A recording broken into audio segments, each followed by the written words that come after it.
Well, hi, everyone. I'm Jodi Daniels, and I'm a certified information privacy professional, and I help provide practical privacy advice to overwhelmed companies.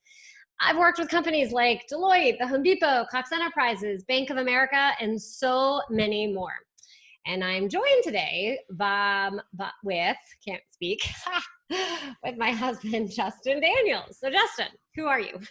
Hi, I'm Jodi Daniels' husband, or the whatever you were saying, Justin Daniels. I'm a cybersecurity subject matter expert and business attorney. I am the cyber quarterback helping clients design and implement cyber plans, as well as helping them manage and recover from the inevitable data breach. And additionally, I provide cyber business consulting services to companies. So this episode is brought to you by Red Clover Advisors. We help companies to comply with data privacy laws and establish customer trust so that they can grow and nurture integrity. We work with companies in a variety of fields, including technology, SaaS, e-commerce, media agencies, professional and financial services. In short, we use data privacy to transform the way companies do business. Together, we're creating a future where there's greater trust between companies and consumers. To learn more, visit redcloveradvisors.com. So today, I am so excited for our guest. I'm going to let Justin do the intro, and then I have even some additional fun intros to add. So today we have Michael Anaya, who is the head of cyber risks at Expanse, one of the Forbes 25 fastest growing venture-backed startups likely to reach $1 billion valuation. He leads a large team of analysts who identify vulnerabilities in large Fortune 500 companies and government agencies' vast online presence.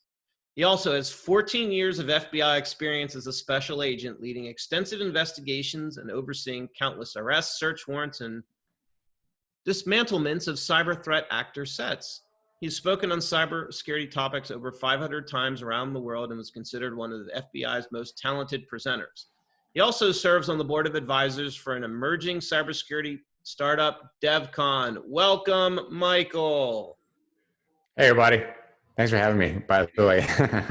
So this is so much fun for two really interesting reasons. So the first is I remember when we first met. It was when Justin held the CyberCon, which was a big conference here in Atlanta. And I was so excited that I got to sit next to an FBI agent at lunch. I didn't really care what the content was that day. I left and thought it was so cool that I got to sit and meet you. And then when we announced our launch of the podcast recently, I was talking with my mom and she said, "You really have someone who used to be at the FBI coming on? So Michael, my mom might even listen to this episode." That's awesome. Hi, Jodi's mom. She's going to love you. So with that, I think, we do get so much interest because it's such a fascinating background. You just don't meet people all the time who have that type of experience. So I'd love if we could kind of backpedal and help understand who is Michael and how what was your career journey, what interests you about the FBI, and kind of what you're doing today at Expanse. That's awesome. Yeah. Let me see. Who am I? Who am I? I'm a guy who puts videos on YouTube. I just started doing that recently. In case anyone's listening to this, your mom should subscribe to my channel. I'm going to look. If your mom doesn't subscribe, we're going to have problems.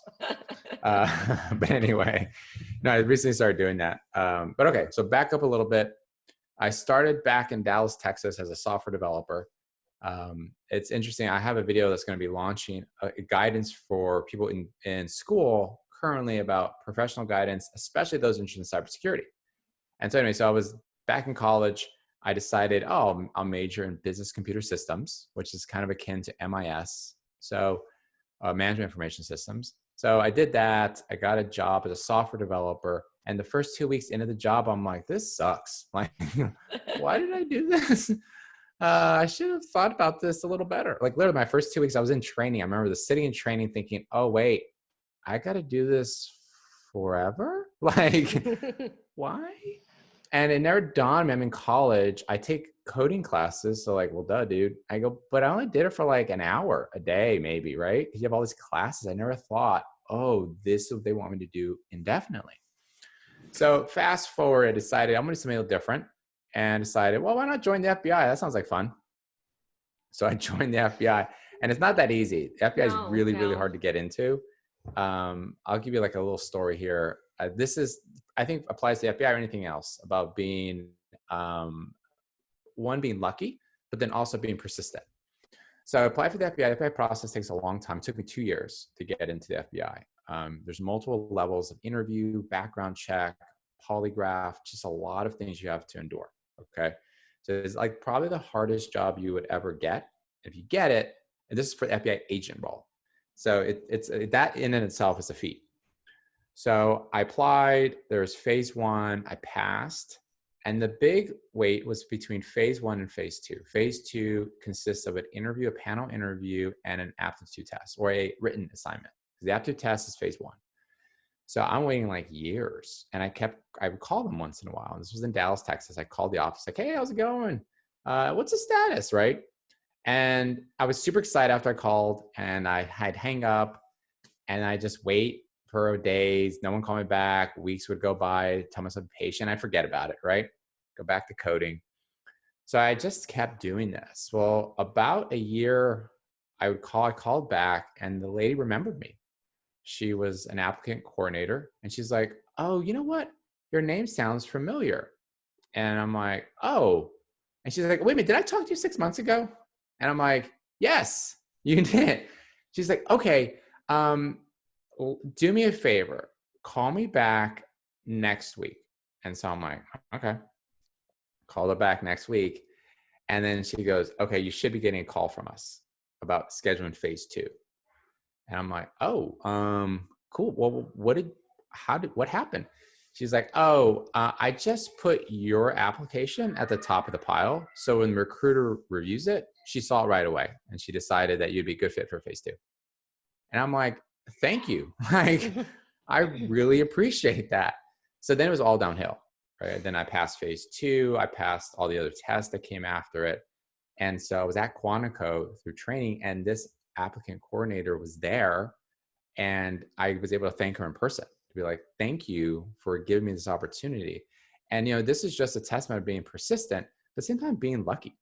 Like the fact that she remembers me, and I remember talking to her, I'm like, do other people do what I did? And she's like, no, honestly, most people don't. They apply and that's it.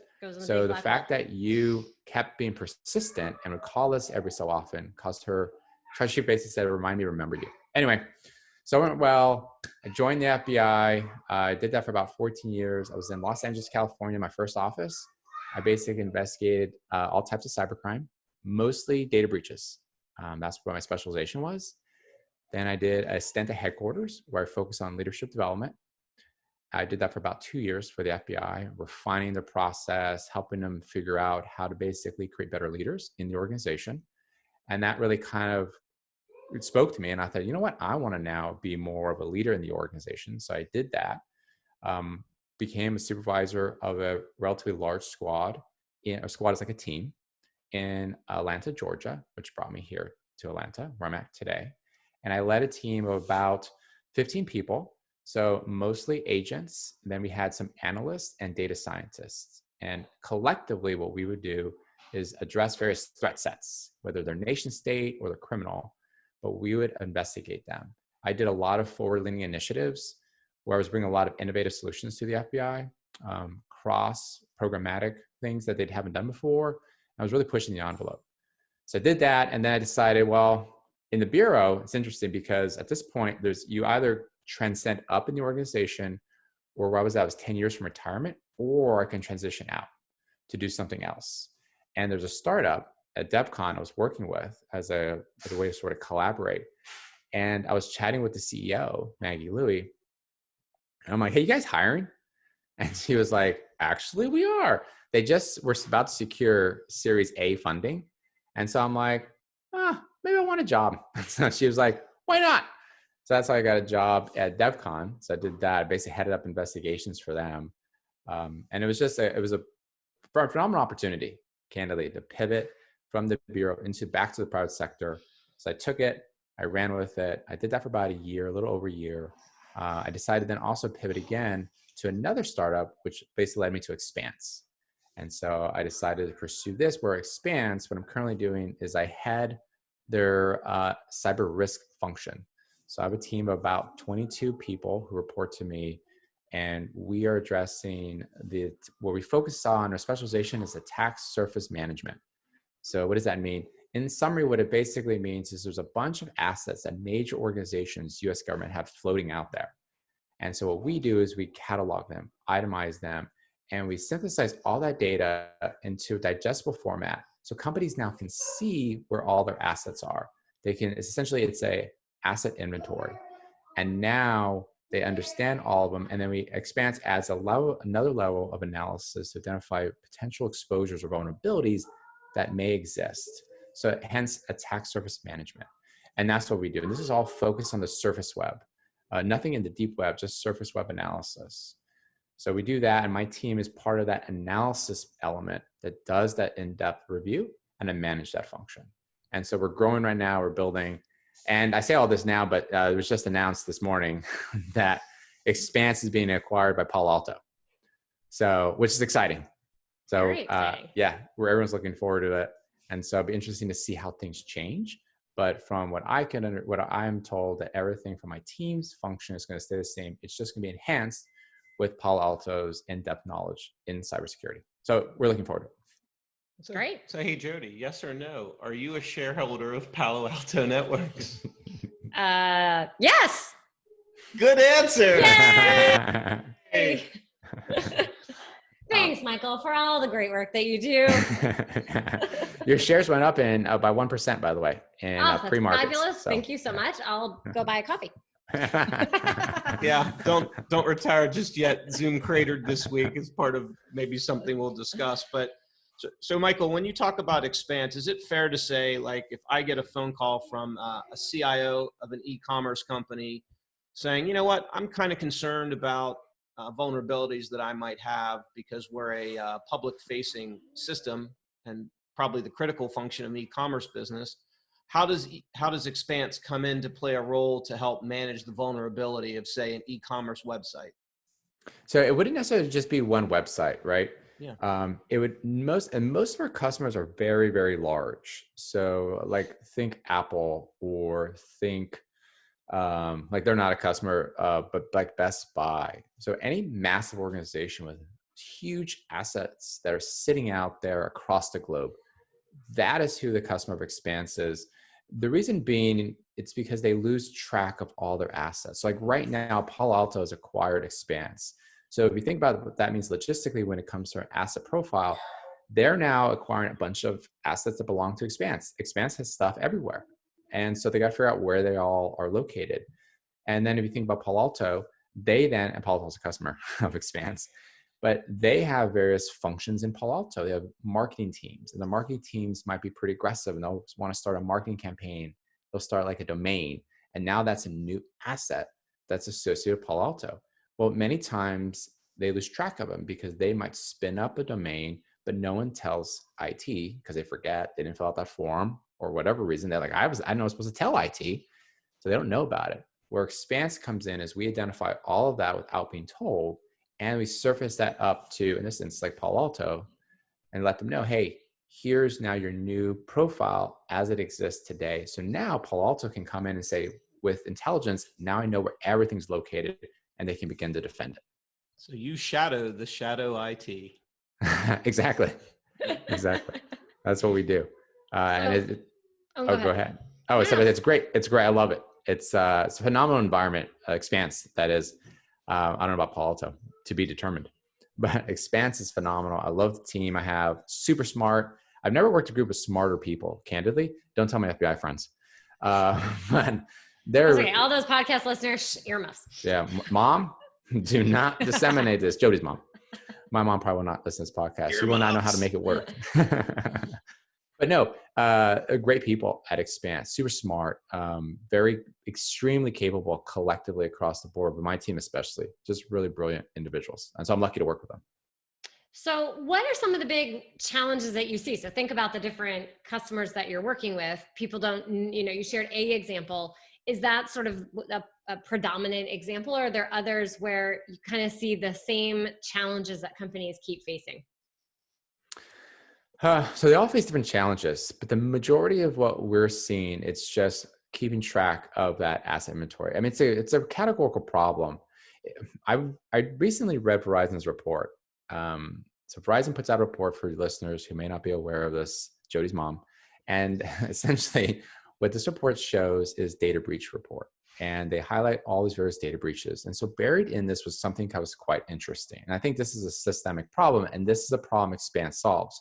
In the report, they talk about that there's a number of they talk about a number of things. One, the focus is breaches. So the vast majority of breaches occurred were a result of a hack, somebody coming in without authorization. Most of these individuals are financially motivated who facilitate these compromises, and they're targeting servers. These are assets out there. So you think about that. Hackers want money. They go after servers. This is the main profile. The report went on to say that when they dug a little bit deeper, Verizon that is, they realized that many of these organizations had multiple networks, which makes sense. You have their main core network and you have subsidiaries or business units, and these are all sub-networks. And they identified some servers that listed outside on the edge of that network. And they found that when they did an analysis on vulnerabilities, that the vulnerabilities that exist today, if the machine had it, they also had vulnerabilities that exist that were already patched already. They were still present. So they had old and new vulnerabilities. The report concludes, they opine that, wait, maybe what happened is that organization completely forgot that they even had that asset. And that's essentially what the big problem is. So the report went on to say that this is an asset management problem. And so I found it very interesting because it explicitly states this is what Expanse is trying to do, trying to basically help organizations track everything and address that problem that Verizon was talking about in the report. It's funny that you mentioned that, Michael, because when I was doing a webinar yesterday, one of my topics was cyber risk in an M&A deal. And one of the first questions you ask when you're doing due diligence, which Palo Alto may ask, is say, hey, Expanse, can you show us a schematic of your network and where all the assets are on your network and how data flows through it? And to your point, furthering what the Verizon data breach report says, most companies don't have anything close to an updated asset list, because a lot of times intruders get into the network because they find an open port relating to an asset that the company doesn't remember is open. Because think about, as you become a bigger company, somebody has to manage that. And if you don't have enough resources, which we're going to talk about, well, it gets left open. And to your point, the hackers are like water. They matriculate to where the weakness is and they get on in just like water does. Exactly. There's a situation I was privy to where when I was with the FBI, where a medical institution had a situation where a group of physicians decided to bring up their own server, which sounds like a great idea. Let's have doctors manage a server. This horrible idea, by the way, Jodi's mom, don't do this. So these medical professionals decided to spin up a database, and they had it sitting out there completely unprotected with patient data. So sure enough, what happens? Data breach. They take all the data, and then upon further review, the IT associated with this medical institution had no idea this existed, because they were like, we had completely outside what they were aware of, but this is the problem. And so, I mean, Justin, to kind of highlight your point, this happens a lot, and it's not isolated to one industry. The countless of industries face this, because you have people who, in this situation, the doctors were saying, well, we were frustrated that IT wasn't giving us what we need, so we decided to solve the problem on our own. I mean, I think we all know people, companies who do this, and we ourselves might have been guilty of that. Anyway, it's hard to prevent all of that.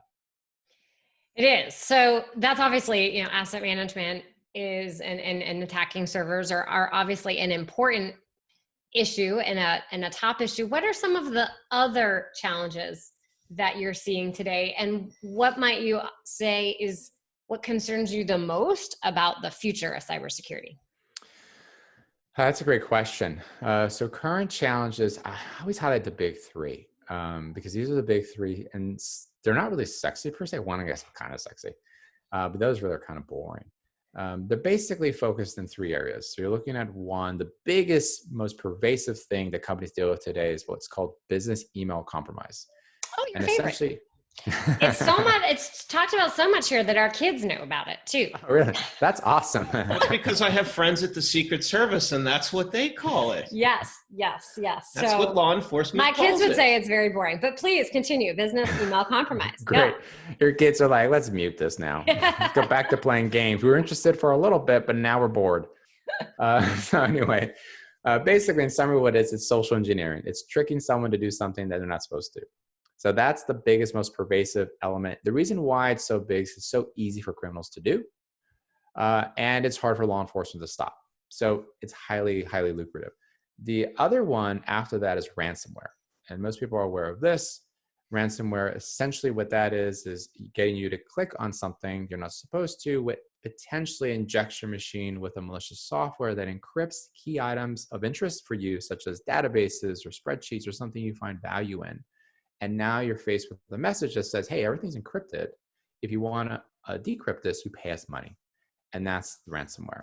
And this is highly popular news. I don't see this going away anytime soon because it's so lucrative. So that's a problem.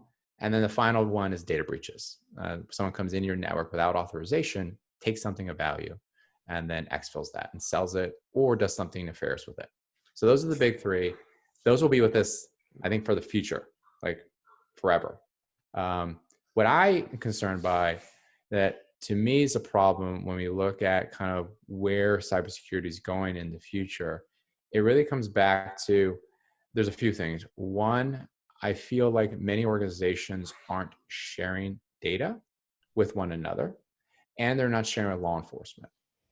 So there's potentially a vacuum that's going to exist whereby you allow, if you think about that environment, bad things are happening. No one's reporting it to each other or law enforcement. What tends to happen? More bad things. If you think about it, if there's a burglary in your neighborhood, no one says anything, not even to each other. That burglar steals something, is like, wow, no one stopped me. I'll just do this again and again and again and again. Those are hackers, right? So couple that with the current landscape, which is you look at right now in the global economy, there's this huge issue we're dealing with. It's called COVID. I don't know if you guys heard about it. It's a thing kids are talking about. Yeah, there's that thing. And it's like a pandemic, whatever that is. But so this is going on right now. What's causing the global economy to be depressed? If you think about this, this is a ripe ground, breeding ground for threat actors because these individuals now are looking for other employment. And so those with a lower moral compass will be like, well, why don't I turn to hacking? So the influx of hackers will increase. At the same time, you have organizations that are driving down costs because they have to stay in business. So they're cutting back somewhere. And many times security is where they cut back.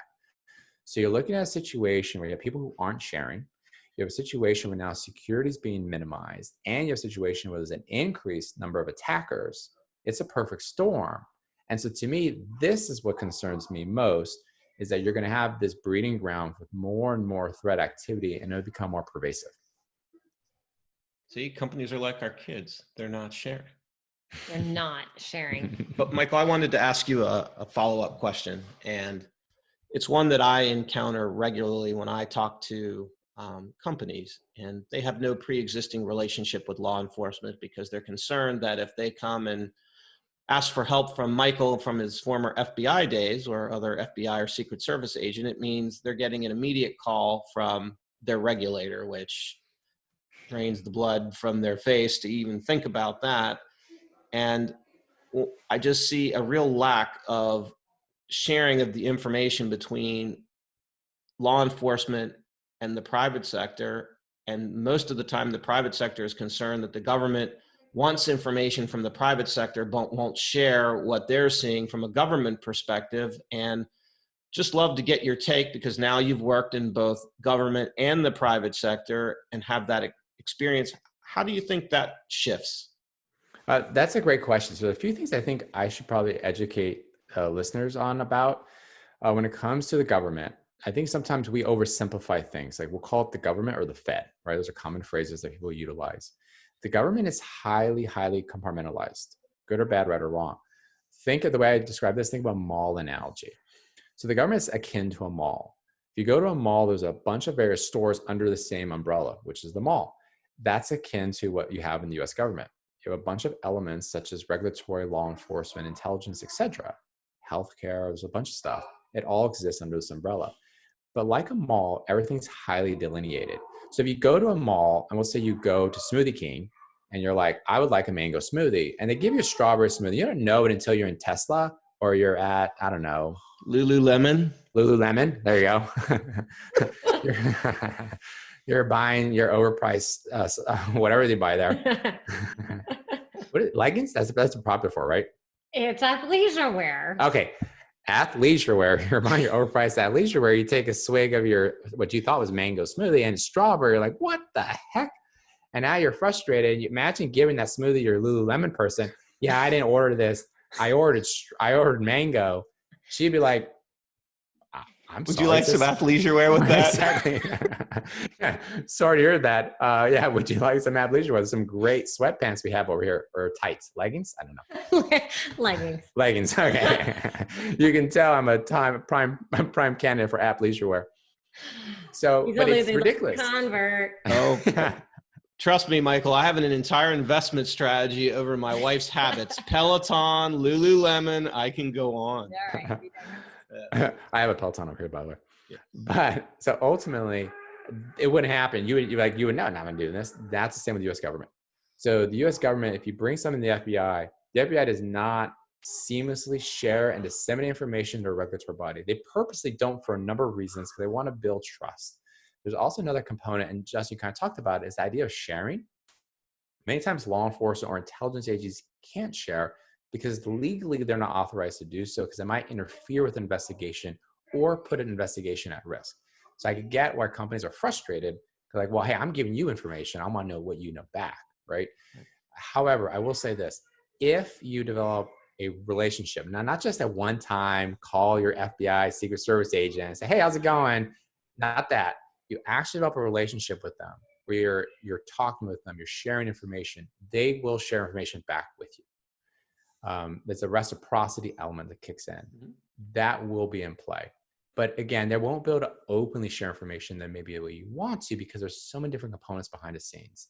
But anyways, I've talked about a lot of different things. So just think about the U.S. government like you would a mall, and that information you share with the FBI or Secret Service or Department of Energy is not seamlessly shared with one another because it's highly compartmentalized.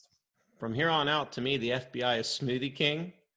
And every other department is Lululemon. Now I've got it. I see what your holiday gift's going to be, Michael. Yeah, no, the FBI is Tesla. And then everyone else is whoever you want to be. Got it. Okay. There you go. Very, very well said.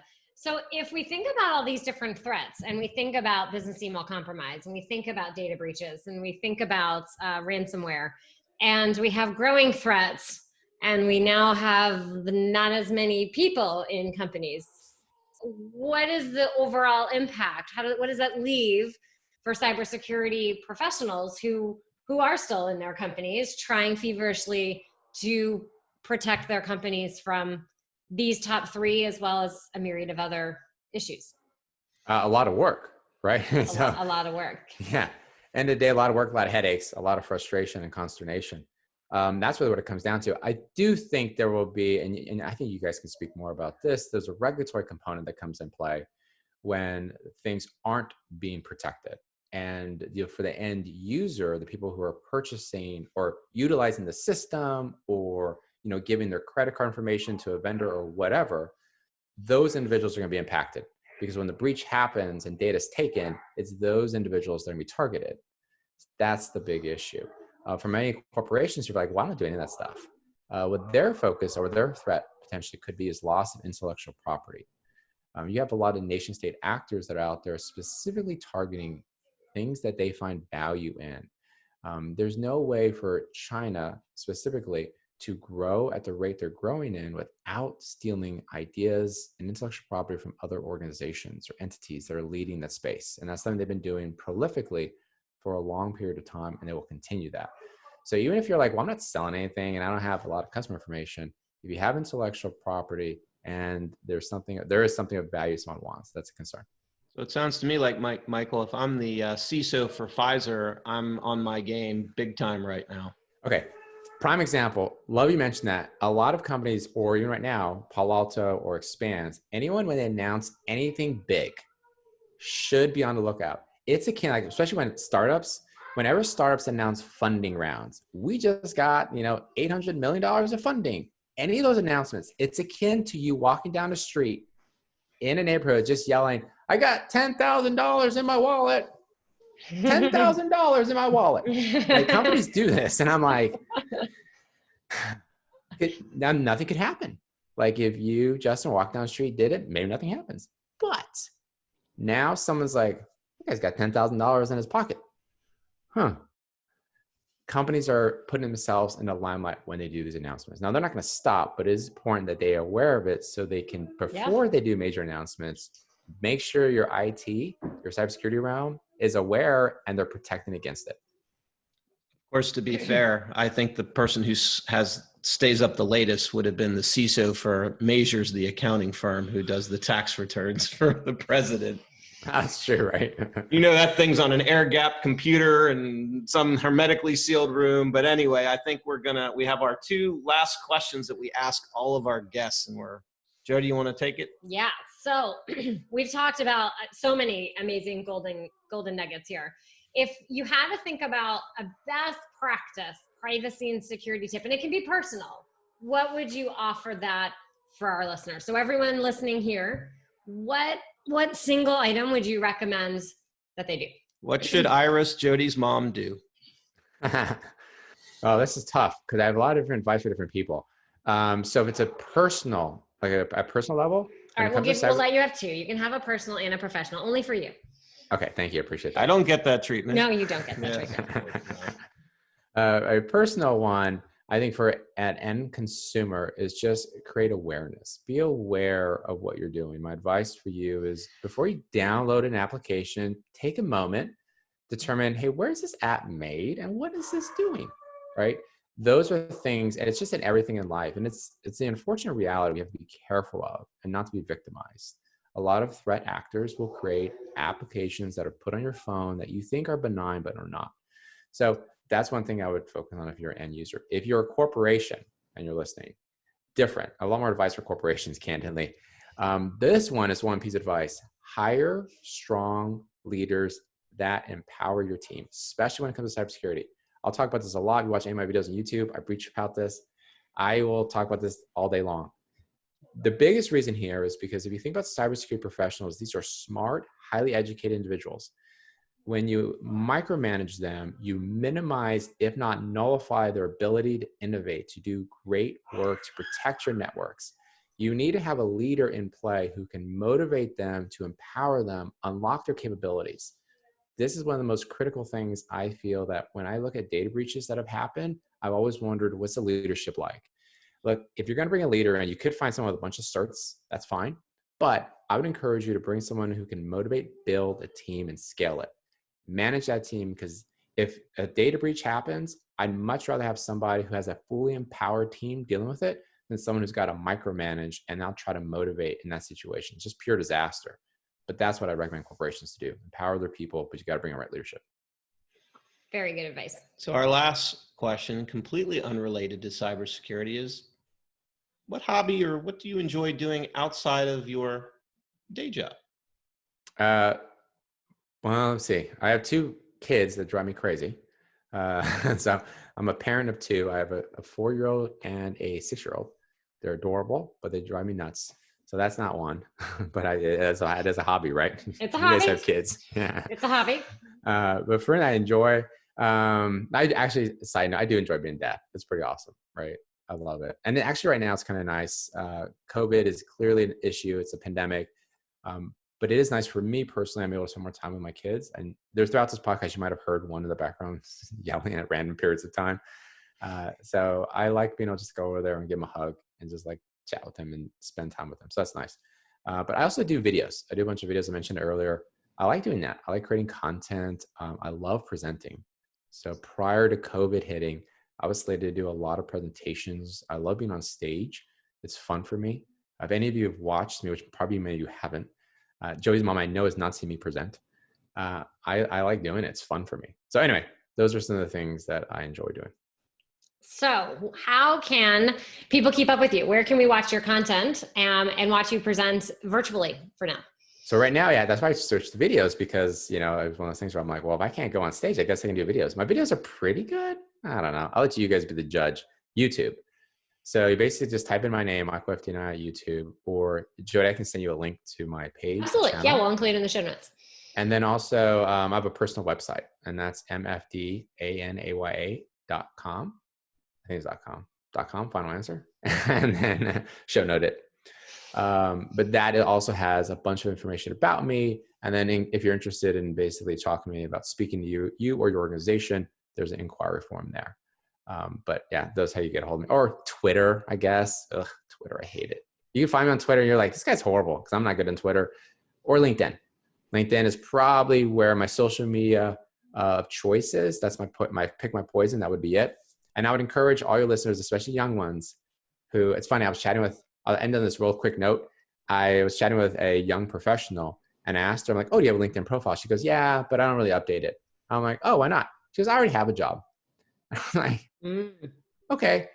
Well, that's one way to look at it, but that's the wrong way to look at it. LinkedIn's phenomenal for just creating business relationships or relationships with people in general. So I really encourage people to sort of revisit LinkedIn, even though it's quote boring or you already have a job. Anyway, that was it. No, it's amazing advice. I mean, we've met people all around the world. I've made some amazing new friends, all from LinkedIn, and it's really part of your personal brand. I learn a tremendous amount on LinkedIn, so I love LinkedIn, and I've been on it for a very long time. Michael, this was so much fun. We are so grateful that you shared your time with us this morning. So many amazing pieces of top 3 risks at the moment. The funding rounds, I'm never going to think any other way now. When someone announces their funding round, it's going to be like someone running down the street with a big sign of how much money they have in their wallet. Because clearly you haven't listened to when I do M&A, and I said, what is the 2 thing a hacker does when he gets up in the morning?